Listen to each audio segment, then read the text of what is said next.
Today, we are visiting Ketso.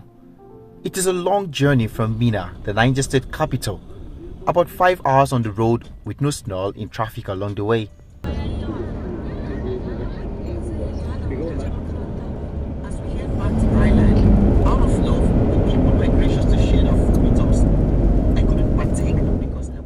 We arrived near Ketso, the resettlement area provided by the government for the inhabitants of Ketso to relocate to.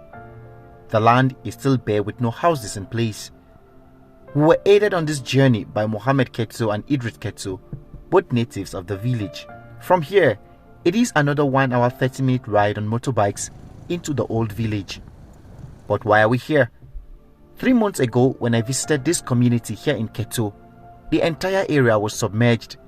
The people had fled their homes, and those that stayed back were without food and medical care for weeks. We saw women give birth in the midst of the flood with no health care.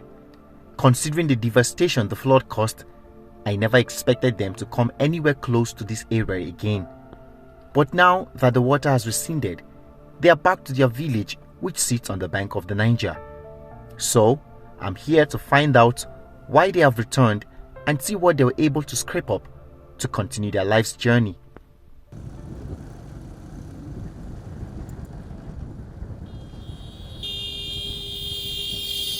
The 1 hour ride on motorbike led us through dry lands that were completely submerged months ago and could only be passed using boats.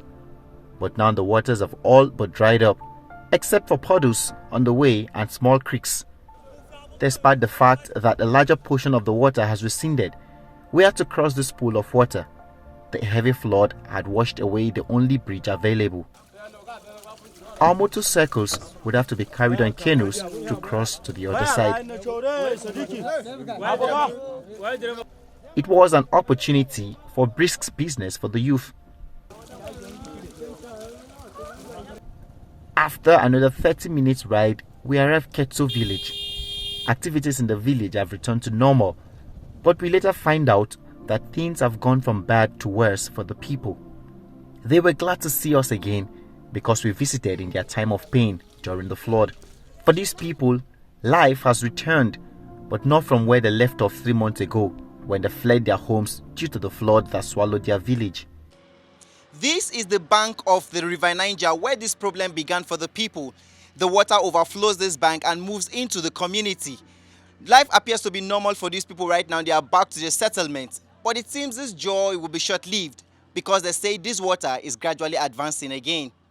This street light was buried under the water months ago during the flood. The marks on this wall shows the height the water rose to. I went round the village to assess the level of damage caused. Houses are on the verge of collapsing because they've been weakened by the waters. Properties and personal belongings have been swept away along with harvested farm produce they stored. Both my female property, both clothes, box about 5 boxes full of clothes, both male and female property were lost. I couldn't receive any.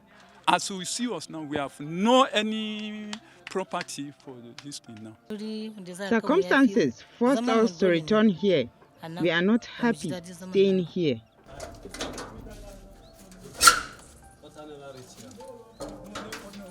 School is far away from resuming here, not because students are on vacation, but due to the fact that the only primary school here was destroyed. Primary health care is gravely needed here as the only hospital in this community was brought down by the floods. For now, this room is a makeshift arrangement the community set up to serve as a hospital. They now rely on these and the services of a primary health care worker.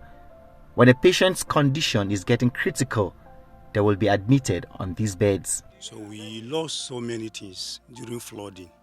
We have some equipment that we are using for our patients. Most of them we lost there. Even the bed where we are admitting the patient has been lost. There's a machine where we used to centrifuge the blood in the lab. All those ones during the flooding we lost there. Even the zinc itself, the zinc we used to cover the roofing, we didn't have it. From a devastated healthcare to classrooms destroyed by water, the people here are in need of help in more ways than one. And within here again, we almost have some villages that used to come here. This is our clinic here. So now we didn't have all those things again. We have VP apparatus, we have all those faucets that we were using. That time, we even frustrate. We just find a way to save our own life. We forget some equipment here, seriously. So how are you managing with your coping with your patients now? It seems that all of these things you don't have them again. Since we didn't have all those ones, we get some that we use our own money to bought it in order to manage it, because we cannot stay that since we don't have any help from the government, we will just stay and leave our peoples in that situation. So we ourselves will manage and buy some equipment in order to manage small case. Proper farm. When we visited this place 3 months ago, about 9 babies were born. I was eager to see the children and their mothers. Unfortunately, I was told that Abubakar, one of the boys, died shortly after my visit due to ill health. But I found Saratu Aliyu, one of the nursing mothers, whose baby Amina is still battling ill health. Oh my God. Yasinanta. Amina. Hey, Amina. Amina, look here now. Yeah, look. Ya jikinki yanzu. Yanzu kina jin dadi yanzu. We returned to find our entire house destroyed by water. We don't have food, talk less of repairing the house. My daughter is still sick. It is one problem in the morning and another in the evening. She is still sick. You can hear her coughing. We were discharged from the hospital yesterday.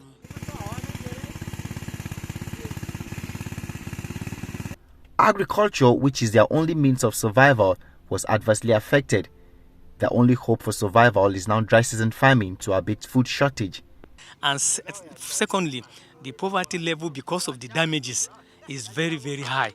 So if there's anything that the government should do to assist them, first of all, let them help them with improved seedlings, then fertilizer, and some certain things that will alleviate their suffering.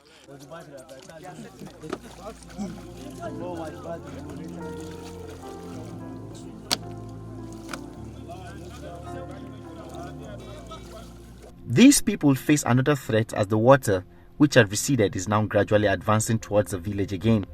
Resettlement appears to be the only option to prevent further loss of lives. There are other villages along the bank of the river Niger that need resettlement as well. For Ketso, a new place has been provided on upper ground, but they need a housing support plan to build structures. The government can begin by saving one community at a time.